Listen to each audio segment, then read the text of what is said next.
നല്ല മസാലയൊക്കെ ഉണ്ട്. എന്താ മസാല? തവ ഫ്രൈ നല്ലുണ്ട്. ചോദിക്കേ ഇണമോ? നല്ല സോഫ്റ്റ് ചിക്കൻ കേട്ടോ. മസാല കൂട്ടിയെടുക്കട്ടെ. ഭയങ്കര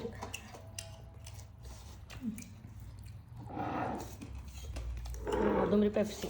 അപ്പോൾ ഇന്നത്തെ ലഞ്ച് ഇതാണ്. കുറച്ച് മയോണൈസ് ഇങ്ങനെ ഒഴിക്കാം. എനിക്കത് ഇഷ്ടമില്ല. തക്കാളിക്ക് വലിയ ഇഷ്ടമില്ല. അങ്ങനെ മാറ്റി വെച്ചു. അയ്യോ, പ്ലേറ്റിൻ്റെ പുറത്തേക്ക് പോയി, സോറി.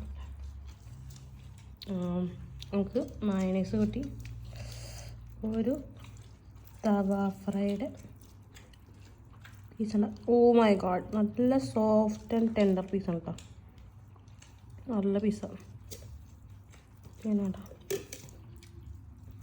അതിനെ ചോറിനെ കുഴയ്ക്കാം. ഈ ഒരു പരുവാകുമ്പോൾ നമ്മൾ കഴിക്കാം.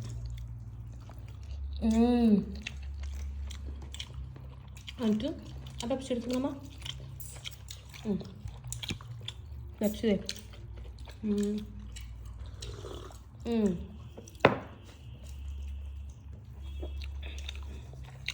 സെറ്റ്.